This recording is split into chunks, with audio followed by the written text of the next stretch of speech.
রাজধানীর চীনমৈত্রী সম্মেলন কেন্দ্রে জাতীয়তাবাদী স্বেচ্ছাসেবক দলের ৪৫তম প্রতিষ্ঠাবার্ষিকী উপলক্ষে এই আলোচনা সভার আয়োজন করা হয়। এতে লন্ডন থেকে ভার্চুয়ালি যুক্ত হন বিএনপির ভারপ্রাপ্ত চেয়ারম্যান তারেক রহমান।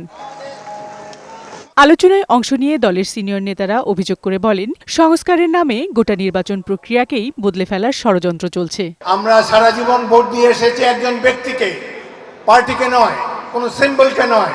আমরা যেই সম্পদে যেই সিস্টেমে অভ্যস্ত সেই ধরনের সিস্টেম চাই। নিত্য নতুন সিস্টেম দিয়ে নির্বাচনকে দূরে সরে দেওয়া চলবে না।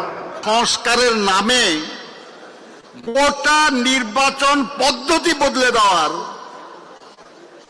প্রস্তাব হয়েছে, আলোচনা হচ্ছে। এ সময় তারেক রহমান বলেন, ৫ আগস্টের পর রাজপথের গণতান্ত্রিক শক্তিগুলো নানা ইস্যু নিয়ে বিতর্কে জড়িয়ে পড়ছে, যা শহীদদের অবমাননার শামিল। গণতান্ত্রিক শক্তিগুলোর মধ্যে দূরত্ব তৈরি হলে ফ্যাসিবাদ পুনর্বাসনের সুযোগ তৈরি হবে বলেও জানান তিনি। গণতান্ত্রিকামী রাজনৈতিক দলগুলোর মধ্যে যদি দূরত্ব তৈরি হয় বা দূরত্ব তৈরি হলে রাষ্ট্র এবং রাজনীতিতে পতিত পরাজিত পলাতক ফ্যাসিস্ট চক্রের পুনর্বাসনের পথ সহজ হয়ে উঠবে, তাদের সুযোগ তৈরি হবে। এই ব্যাপারে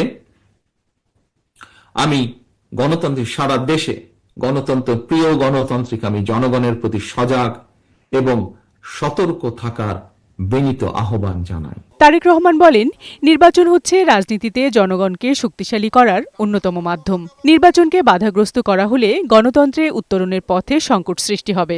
সংবিধান কিংবা লিখিত বিধিবিধান দিয়ে কখনোই ফ্যাসিবাদ ঠেকানো যায় না।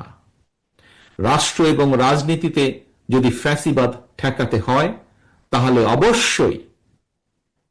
অবশ্যই জনগণকে রাজনৈতিকভাবে শক্তিশালী করার কোনোই বিকল্প নেই।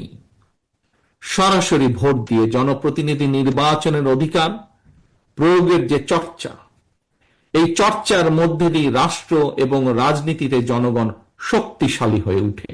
নানা রকম উপায় বা শর্ত আরোপ করে জনগণের রাজনৈতিক অধিকার প্রতিষ্ঠার পথে যদি বাধা সৃষ্টি হয়, তাহলে অবশ্যই গণতন্ত্রের উত্তরণের পথ সংকটে পড়বে।